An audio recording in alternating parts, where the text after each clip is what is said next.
Sabriel awoke to soft candlelight, the warmth of a feather bed, and silken sheets, delightfully smooth under heavy blankets. A fire burned briskly in a red brick fireplace, and wood-paneled walls gleamed with the dark mystery of well-polished mahogany.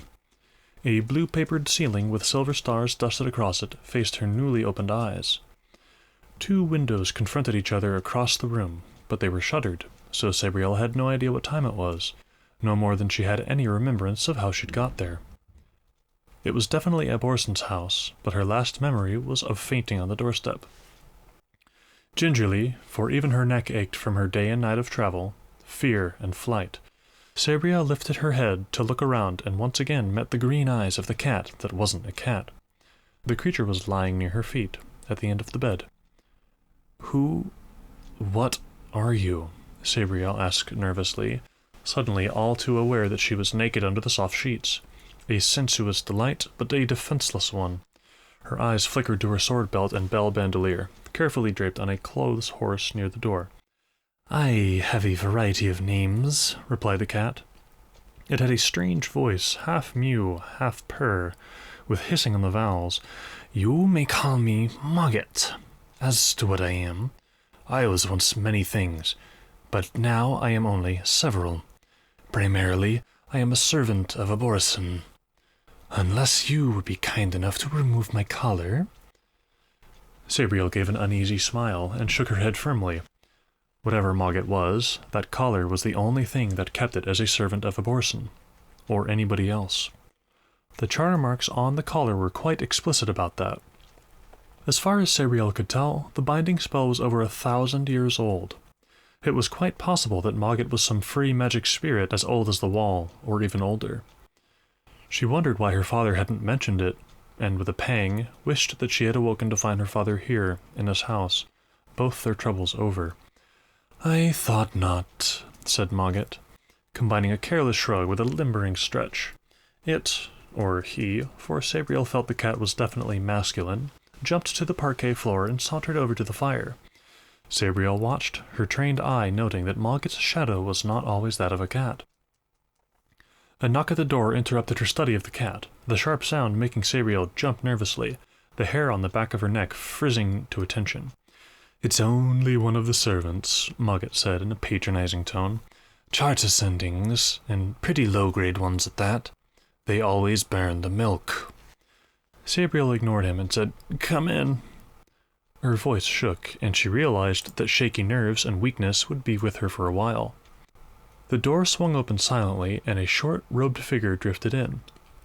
It was similar to the upper gate warden, being cowled and so without a visible face, but this one's habit was of light cream rather than black. It had a simple cotton underdress draped over one arm, a thick towel over the other, and its charter-woven hands held a long woolen surcoat and a pair of slippers. Without a word, it went to the end of the bed and put the garments on Sabriel's feet. Then it crossed to a porcelain basin that sat in a silver filigree stand, above a tiled area of the floor to the left of the fire. There it twisted a bronze wheel, and steaming hot water splashed and gurgled from a pipe in the wall, bringing with it the stench of something sulphurous and unpleasant. Sabriel wrinkled her nose. "Hot springs," commented Mogget. "You won't smell it after a while. Your father always said that having permanent hot water was worth bearing the smell. Or was it your grandfather who said that? Or great-great-aunt? Ah, memory." The servant stood immobile where the basin filled, then twisted the wheel to cut the flow as water slopped over the rim to the floor, close to Mogget, who leapt to his feet and padded away, keeping a cautious distance from the charter sending. Just like a real cat, Sabriel thought. Perhaps the imposed shape impressed behavior, too, over the years or centuries. She liked cats. The school had a cat, a plump marmalade feline who went by the name of Biscuits. Sabriel thought about the way it slept on the windowsill of the prefect's room, and then found herself thinking about the school in general, and what her friends would be doing. Her eyelids drooped as she imagined an etiquette class and the mistress droning on about silver salvers. A sharp clang woke her with yet another start, sending further stabs of pain through tired muscles. The charter sending had tapped the bronze wheel with the poker from the fireplace. It was obviously impatient for Sabriel to have her wash. "Water's getting cold," explained Mogget, leaping up to the bed again, "and they'll be serving dinner in half an hour." "They?" asked Sabriel, sitting up and reaching forward to grab slippers and towel, preparatory to sidling out of bed and into them. "Them," said Mogget, butting his head in the direction of the Sending, who had stepped back from the basin and was now holding out a bar of soap. Sabriel shuffled over to the basin, the towel wrapped firmly around her, and gingerly touched the water. It was delightfully hot, but before she could do anything with it, the Sending stepped forward, whisked the towel off her, and upended the whole basin over her head.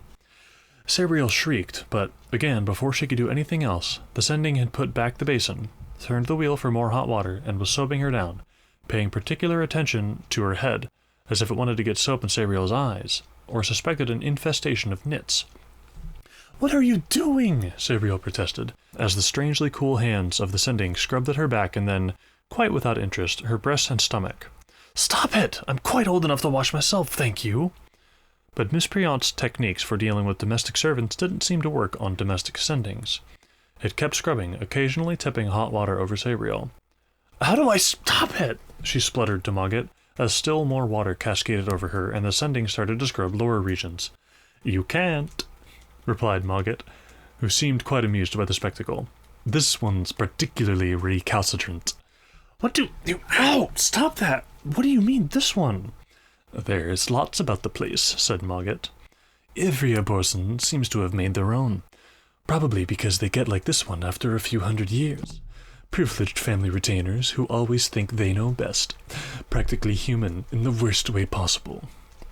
The Sending paused in its scrubbing just long enough to flick some water at Mogget, who jumped the wrong way and yowled as it hit him. Just before another great basin load of water hit Sabriel, she saw the cat shoot under the bed, his tail dividing the bedspread. "That's enough, thank you," she pronounced, as the last drench of water drained out through a grill in the tiled area. The Sending had probably finished anyway, thought Sabriel, as it stopped watching her and started to towel her dry. She snatched the towel back from it and tried to finish the job herself, but the Sending counterattacked by combing her hair, causing another minor tussle. Eventually, between the two of them, Sabriel shrugged on the underdress and surcoat and submitted to a manicure and vigorous hairbrushing. She was admiring the tiny, repeated silver key motif on the black surcoat in the mirror that backed one of the window shutters, when a gong sounded somewhere else in the house, and the servant Sending opened the door. A split second later, Mogget raced through with a cry that Sabriel thought was, "Dinner!" She followed, rather more sedately, the Sending closing the door behind her. Dinner was in the main hall of the house, a long, stately room that took up half the ground floor. It was dominated by the floor-to-ceiling stained glass window at the western end. The window showed a scene from the building of the wall and, like many other things around the house, was heavily laden with charter magic. Perhaps there was no real glass in it at all, Sabriel mused, as she watched the light of the evening sun play in and around the toiling figures that were building the wall. As with the Sendings, if you looked closely enough, you could see tiny charter marks making up the patterns. It was hard to see through the window, but judging from the sun, it was almost dusk. Sabriel realized she must have slept for a full day, or possibly even 2. A table nearby, as long as the hall, stretched away from her. A brightly polished table of some light and lustrous timber, heavily laden with silver salt cellars, candelabra, and rather fantastic-looking decanters and covered dishes. But only 2 places were fully set, with a plethora of knives, forks, spoons, and other instruments, which Sabriel only recognized from obscure drawings in her etiquette textbook. She'd never seen a real golden straw for sucking the innards out of a pomegranate before, for example. One place was before a high-backed chair at the end of the table, and the other was to the left of this, in front of a cushioned stool. Sabriel wondered which was hers, till Mogget jumped up on the stool and said, "Come on, they won't serve till you're seated." They were more Sendings, 6 in all, including the cream-dressed tyrant of the bedroom. They were all basically the same, human in shape, but cowled or veiled. Only their hands were visible, and these were almost transparent, as if charter marks had been lightly etched on prosthetic hands carved from moonstone. The Sendings stood grouped around a door, the kitchen door, for Sabriel saw fires beyond them, and smelled the tang of cooking, and stared at her. It was rather unnerving, not to meet any eyes. "Yes, that's her," Mogget said caustically. "Your new mistress. Now let's have dinner." None of the Sendings moved till Sabriel stepped forward. They stepped forward too, and all dropped to one knee, or whatever supported them beneath the floor-length robes. Each held out their pale right hand, charter marks running bright trails around their palms and fingers. Sabriel stared for a moment, but it was clear they offered their services, or loyalty, and expected her to do something in return. She walked to them and gently pressed each upthrust hand in turn, feeling the charter spells that made them whole. Mogget had spoken truly, for some of the spells were old, far older than Sabriel could guess. "I thank you," she said slowly, "on behalf of my father, and for the kindness you have shown me." This seemed to be appropriate, or enough to be going on with. The Sendings stood, bowed, and went about their business. The one in the cream habit pulled out Sabriel's chair and placed her napkin as she sat. It was of crisp black linen, dusted with tiny silver keys, a miracle of needlework. Mogget, Sabriel noticed, had a plain white napkin with evidence of old stains. "I've had to eat in the kitchen for the last 2 weeks, Mogget said sourly, as 2 Sendings approached from the kitchen, bearing plates that signaled their arrival with a tantalizing odor of spices and hot food. "I expect it was good for you," Sabriel replied brightly, taking a mouthful of wine. It was a fruity, dry white wine, though Sabriel hadn't developed a palate to know whether it was good or merely indifferent. It was certainly drinkable. Her first major experiments with alcohol lay several years behind her, enshrined in memory as significant occasions shared with 2 of her closest friends. None of the 3 could ever drink brandy again, but Sabriel had started to enjoy wine with her meals. "Anyway, how did you know I was coming?" Sabriel asked. "I didn't know myself till Father sent his message." The cat didn't answer at once, his attention focused on the plate of fish the Sending had just put down. Small, almost circular fish, with the bright eyes and shiny scales of the freshly caught. Sabriel had them too, but hers were grilled, with a tomato, garlic, and basil sauce. "I've served 10 times as many of your forebears as you of years," Mogget replied at last. "And though my powers wane with the ebb of time, I always know when one abortion falls and another takes their place." Sabriel swallowed her last mouthful, all taste gone, and put down her fork. She took a mouthful of wine to clear her throat, but it seemed to have become vinegar, making her cough.